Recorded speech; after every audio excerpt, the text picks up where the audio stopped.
BNP আর India বোঝাপড়া হয়ে গেছে। কি হয়েছে সেই বোঝাপড়ায়? সেটা হইতেছে যতদিন আপা চট কইরে ঢুকে না যায় ততদিন পর্যন্ত বিএনপি ভারপ্রাপ্ত আওয়ামী লীগ হিসেবে কাজ করবি। ভারপ্রাপ্ত আওয়ামী লীগ, আমি কই বৃহত্তর আওয়ামী লীগের বিএনপি শাখা। সেই জন্যে ইন্ডিয়ান মিডিয়া উইঠে পড়ে লাগিয়েছে বিএনপিকে ক্ষমতায় নিয়ে আসতে। ইন্ডিয়ান মিডিয়া খবর দেখে এটা, আনন্দবাজার পত্রিকায় সে লিখিচ্ছে খালেদা পুত্রের সম্বল নয়াদিল্লির বন্ধুত্ব মুক্তিযুদ্ধ। কি লিখেছে সেটাও কালে গুরুত্বপূর্ণ। এনা পড়ে শোনায়, পুরাটা না, কিছু অংশ বিএনপির নেতাকর্মীরা আপনারাও শুনেন। ওটি লিখিচ্ছে মুক্তিযুদ্ধ এবং ভারতকে পুঁজি কইরা প্রায় ১.৫ যুগ পরে দেশের মাটিতে পা রাখতে চলেছেন খালেদা জিয়া পুত্র তথা বিএনপির ভারপ্রাপ্ত চেয়ারম্যান তারেক রহমান। নভেম্বরে সমাজ মাধ্যমে তারেক লিখেছিলেন, এখনই দেশে ফেরার বিষয়ে সিদ্ধান্ত নেয়ার সুযোগ তার জন্য অবারিত এবং একক নিয়ন্ত্রণাধীন না। অনেকেরই প্রশ্ন, দিন ১৫-১৮-র মধ্যে কি এমন হইল যে তিনি দেশে ফেরার ঘোষণা করলেন? বাস্তব হইল, মানে এখানে কইছে কেন দেশে ফেরার ঘোষণা করলেন, এটা কইছে এখানে। বাস্তব হইল নয়াদিল্লির সমর্থন অনেকটাই নিশ্চিত করে ফেলেছেন বিএনপির ভারপ্রাপ্ত চেয়ারম্যান। বিদেশ মন্ত্রক সূত্রের খবর, বিদেশ মন্ত্রক মানে পররাষ্ট্র মন্ত্রণালয়, মানে ইন্ডিয়ার পররাষ্ট্র মন্ত্রণালয়, এটা কইছে বিএনপি ক্ষমতায় আসলে ভারত বাংলাদেশের মধ্যে যে চুক্তিগুলো আছে তাতে কোনো প্রভাব পড়বে না এবং বাংলাদেশের মাটিকে কোনো ভারত বিরোধী কাজে ব্যবহার করতে দেওয়া হবে না, এই মর্মে প্রতিশ্রুতি পাওয়া গিয়েছে তারেকের কাছ থেকে। কি মজা! ভারতের গোয়েন্দা সূত্রের বক্তব্য, ঢাকাকে পাশে পেতে নয়াদিল্লিরও দরকার বিএনপিকেই, কারণ কর্মকাণ্ড নিষিদ্ধ হওয়ায় ভোটে লড়তে পারছে না আওয়ামী লীগ। তাই বাংলাদেশে কট্টরপন্থীদের বারবারন্ত আটকাইতে পারে একমাত্র বিএনপি। নির্বাচনের মাধ্যমে খালেদার দল ক্ষমতাসীন হইলে বাংলাদেশে ভারত বিরোধী তৎপরতায় রাশ টানা যাবে। তাই আওয়ামী লীগের সঙ্গে সখ্য থাকা সত্ত্বেও অবস্থা বুঝে ব্যবস্থা হিসেবে তারেকের পাশে থাকতে হচ্ছে নয়াদিল্লিকে। মাশাআল্লাহ! তাইলে তারেক রহমানের দেশে ফেরার সিদ্ধান্তটা ঝুলে ছিল ইন্ডিয়ার সাথে বোঝাপড়ায়। আমি নিউজটা বাইর হওয়ার পরে কয়েকদিন দেরি করেছি এপিসোড করতে। আরে ক্ষীণ আশা ছিল যে বিএনপি হয়তো এই সংবাদের প্রতিবাদ জানাবে, জানাইছে, জানায় নাই। তার মানে প্রত্যেকটা শব্দ এই নিউজের সত্য। আর একটা ইন্টারভিউ দেখায় সুবীর নন্দীরা চেনেন তো, উই আসলে রয়ের স্পোক্সম্যান, মাউথপিস। রজা বলতে চায় বাংলাদেশ নিয়ে, তারাই দিয়ে বলায়। সে কি বলতেছে শুনেন। ভারত বাংলাদেশে কোন সরকার চাইবে? খুব সোজা উত্তর আমি তোমায় দিয়ে দিচ্ছি। Awami League is not in election, next best option is BNP, obviously not Jamaat. তারা অলরেডি ৫০ লাখ লোক নিয়ে জিয়ার টেয়াদের হুমকি দিচ্ছে। ফলে জামাত অবভিয়াসলি ইন্ডিয়া চাইবে না। অত অনেক কথা, ডিপ্লোম্যাটিক কথা বলে তো লাভ। কানেকশনটা হচ্ছে 71। আমরা একসাথে, আমার সৈন্য এবং মুক্তিযোদ্ধারা রক্ত ঝরিয়েছে, সেই সুবাদে Awami League. This is the historical fact. এই জায়গাতে হঠাৎ করে আজকে অন্য কিছু ডাইনামিক্স চলে আসবে, এটা তো আশা করাটাও ভুল। কিন্তু যে গভর্নমেন্ট আসবে তার সাথে ইন্ডিয়াকে তো ডিল করতে হবে। শুনেছেন তো? এইবার আর একটা দেখেন। তারপরে বিএনপি ভারতের পক্ষে এখন যে মুহূর্তে যতগুলো রাজনৈতিক প্রতিষ্ঠান আছে তার মধ্যে বিএনপি সব থেকে বেশি প্রো ইন্ডিয়া স্ট্যান্ড নিতে শুরু করেছে এবং বাণিজ্যের জন্য সহায়তা করবে বলছে। এখন এই অবস্থায় বিএনপির সাথে জামাতদের ঝগড়া হয়ে গেছে এবং জামাতকে তারা অত আসন দিতে চাইছে না। ভারত জামাতকে এই মুহূর্তে চায় না যে জামাত ক্ষমতায় আসুক, বরং বিএনপি ক্ষমতায় এলে ভারতের নিয়ন্ত্রণ করতে সুবিধা হয়। দেখেছেন, কইতেছে বিএনপি সবচেয়ে প্রো ইন্ডিয়া স্ট্যান্ড নিতে শুরু করছে। ইন্ডিয়ান রে কয় কি খুশি। এইটা তো গেল ইন্ডিয়ান মিডিয়ার কথা। দেশে আবার ইন্ডিয়ার দুটা মিডিয়া আছে না, পন্দের আলো আর দিল্লি স্টার। এদের ডাকিছে বিএনপি তারেক রহমানের স্বদেশ প্রত্যাবর্তনের বিষয়ে আলোচনা সবাই। হ্যাঁ, উনি পন্দের আলো যাবি না তা তো হয় না, তাই না? ওই যে কারণ আছে না, কারণ ওইটা একটা গান আছে না, আলু আমার আলু ওগো আলুই ভুবন ভরা। ওরা যেটি দেখে সেটি আলু ছাড়া আর কিছু দেখে না। পুন্দের আলু আর প্রথম আলু।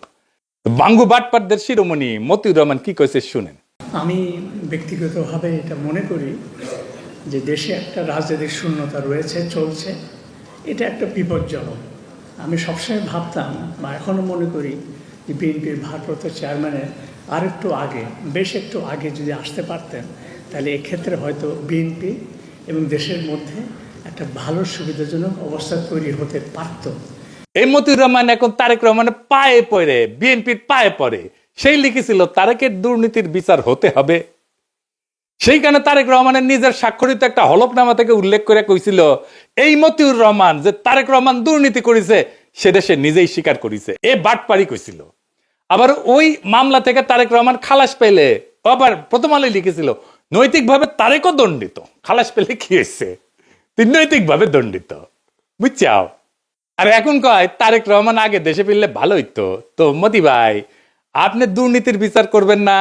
হ্যাঁ, তারেকের নাকি স্যাপ ফেলে স্যাটে নিছেন? ওই নিজেই তার আলপিনে প্রচ্ছদ প্রতিবেদন করেছিল তেলে ডুবে যাচ্ছেন তারেক রহমান। ওই তেল এখন তারেক রহমান কিছু দিচ্ছে, রেখে দিছিল নিজের জন্য। তো প্রথম আলো যে বিএনপি কি পরিমাণে ভালোবাসা যে কত সেটা একটু দেখি। হ্যাঁ, আসেন।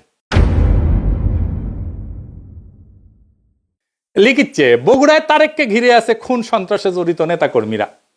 মতিউর রহমান এখন শিওর, এখন আর খুন সন্ত্রাসে জড়িত নেতাকর্মীরা তারেক রহমানকে ঘিরে থাকবে না। গ্রেনেড হামলা মামলা নিয়ে করছে তাজউদ্দিনকে পাকিস্তানে পাঠায় ডিজিএফআই। জানতেন খালেদার সম্মতিতে বসুন্ধরার কাছে 100 কোটি টাকা চাইছিলেন তারেক। জিজ্ঞাসাবাদে বাবর তো মতি ভাই কয় টাকা দিছে আপনার? সাব্বির খুনের ঘটনা চাপা দিতে আপোস রফা। তারেকের স্বেচ্ছাচারিতার অনেক নজির বগুড়ায়, ওগুলো কি উঠে গেছে? আচ্ছা, তারেক কি হিসাবে বগুড়ায় এত উদ্বোধন স্থাপন করছেন? আরো লাগবে, ওর পায়ে পড়তেও সময় লাগে না, ধাক্কা দিয়ে ফেলাই দিতেও সময় লাগে না। মূল উদ্দেশ্য হচ্ছে টিকে থাকা, যেন তেন প্রকারের টিকে থাকা। তো এইগুলো কি জার্নালিজম, বস্তুনিষ্ঠ সাংবাদিকতা? এই নিউজগুলো যদি সত্য হয় তাইলে মতিউর রহমানের কি তারেক রহমানের প্রত্যাবর্তনের মিটিং এ যায় তারেক রহমানকে দেশে কেন আসলো না সেই নিয়ে কান্নাকাটি করা যায়? নৈতিকভাবে এটা জায়েজ, এথিক্যালি উচিত এইটা? হাদি গুলি খাওয়ার পরে শিরোনাম করেছিল, তফসিলের পরের দিন প্রার্থী গুলিবিদ্ধ। হাদির নামটা পর্যন্ত লেখে নাই। এতই ঘৃণা একজন মাদ্রাসা পড়ুয়া তরুণ প্রতিশ্রুতিশীল রাজনৈতিক নেতার প্রতি। এই যে প্রথম আলোর মজলুম ঘৃণা আর তেলা মাথায় তেল দেওয়া, এটা কি বার্তা দেয়? বার্তা দেয় এটাই যে আপনি শক্তের ভক্ত, নরমের জং। তাইলে তো আপনার সাথে গায়ের জোর দেখাবেই মানুষ, গায়ের জোরেই কথা কবে মানুষ। আরেক মাল আছে মাহফুজানন্দ প্রভুপাদ, সে কয় 53 বছরে নাকি সংবাদ মাধ্যমে আগুন দেওয়া হয়নি, ওই চান্দের দেশে আসিল। বাংলাদেশের 53 বছর বয়সে কোনো মিডিয়ার অফিস আগুন জ্বালানো হয় নাই। হ্যাঁ, 2013 সালের 12 ফেব্রুয়ারি দৈনিক নয়া দিগন্তের আরামবাগের কার্যালয় হামলা করে আগুন ধরায় দেওয়া হয়েছিল। তুই তো দমে দমে মিশা কথা কয়। ওই আগুনে পোড়ার পরে পত্রিকা বাইট করিছে, লিখিছে আনবাউড, মানে হইতেছে মাথা নত করে না। বাহ, প্রচুর সাহস। আসেন তার একটা ক্লিপ দেখি বেনজিরকে নিয়ে। বেনজিরের ভয়ে নাকি ওই কাঁপিচ্ছিল, শুনেন।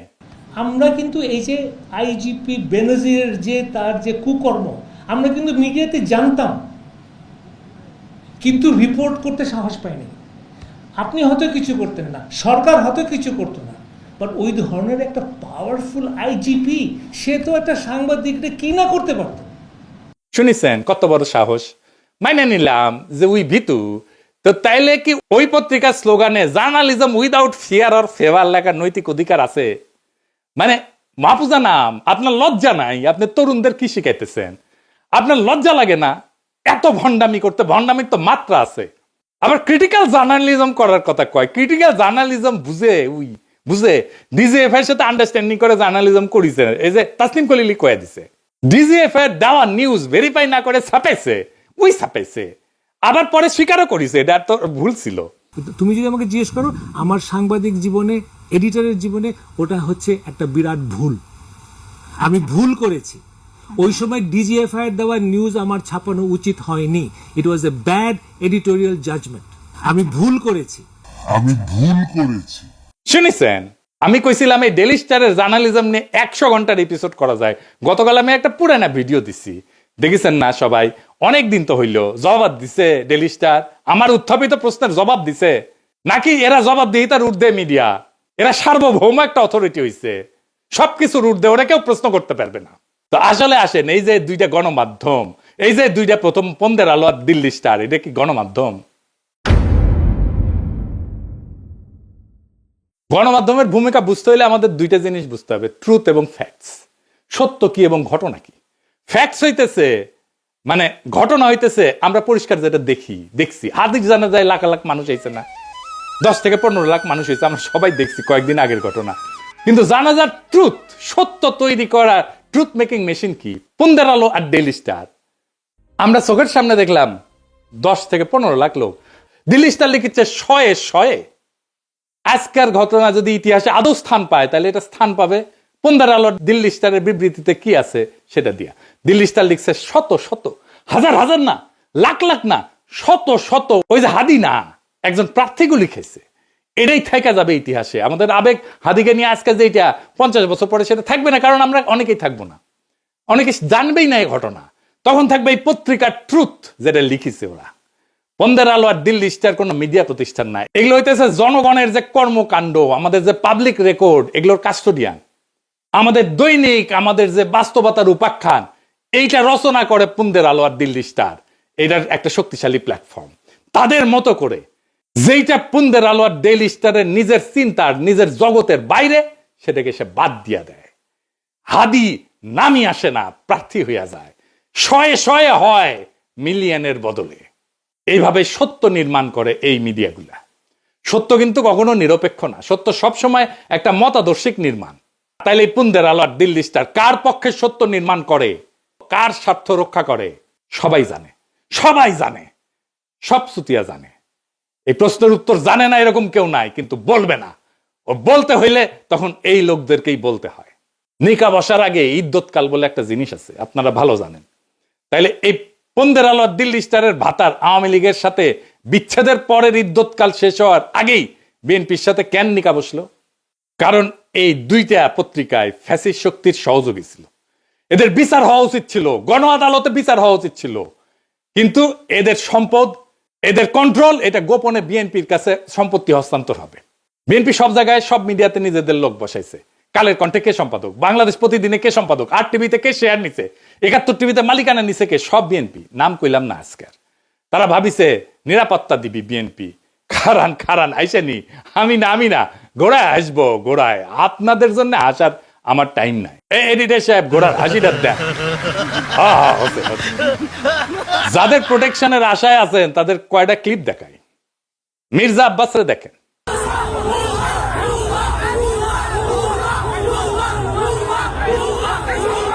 দেখেছেন ভুয়া স্লোগান তারে দেখা। এবার দেখেন হাদির জানাজায় সালাউদ্দিন সাহেব গেছে, তারে কি বলে পাবলিকে।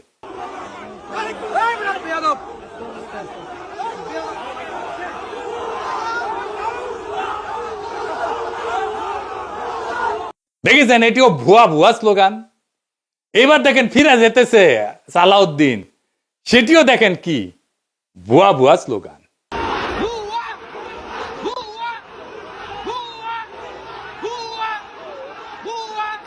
মির্জা ফখরুল চালাক মানুষ, জানাজার আগে কইছে আমি অসুস্থ, আমি যাবো না।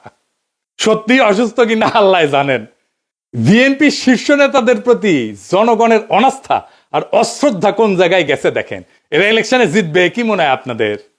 এই অন্তর্বর্তীকালীন সরকার গণমাধ্যমগুলোর ফ্যাসিস্ট ভূমিকা এবং তাদের নেতৃত্ব প্রদানকারী চরিত্রগুলোকে বিচারের আওতায় আনতে ব্যর্থ হয়েছে। শুধু ব্যর্থ হয় নাই, তাদেরকে আশ্রয় দিছে, প্রোটেকশন দিছে, তাদেরকে এম্পাওয়ার করছে। প্রফেসর ইউনূস ডেকে এদের সাথে বসে কথা বলে, সাক্ষাৎকার দেয়। এই কারণেই জনতা শাস্তি দেওয়ার কাজটা নিজেদের হাতে তুলে নিতে বাধ্য হয়েছে। হাদির জানাজা প্রমাণ করছে জুলাইয়ের আগুন নেভে নাই, বিপ্লবী ছাত্র জনতা ঘরে ফিরে যায় নাই। জুলাই বিপ্লব কি এই জন্য হয়েছিল যে এক ফ্যাসিস্ট শাসকের জায়গায় আর একটা ভারপ্রাপ্ত ফ্যাসিজম বসবে? আওয়ামী লীগের জায়গায় ভারপ্রাপ্ত আওয়ামী লীগ হয়ে বসবে বিএনপি, যার গ্যারান্টার হবে নয়াদিল্লি? সেই জন্য তো হয় নাই। কিন্তু বিএনপি কি করলো? তারা বিপ্লবের আগুনকে নেগোসিয়েশনের কয়লায় ফেলে দিল, ক্ষমতার কয়লায় ফেলে দিল। তারা ছাত্র জনতার রক্তকে জিও পলিটিক্যাল কারেন্সি বানালো। এইটাতে বিএনপি শেষ হয়ে যাবে। এই দেশের মানুষ একটা জিনিস সহ্য করতে পারে না, সেটা হইতেছে বেইমানি।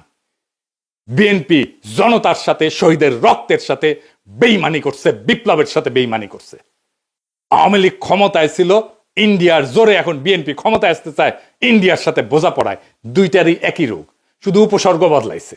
আর মানুষ সেটা বুঝে গেছে। হাদির জানাজায় প্রমাণ করছে জুলাইয়ের আগুন নেবে নাই, ছাত্র জনতা ঘরে ফিরে যায় নাই।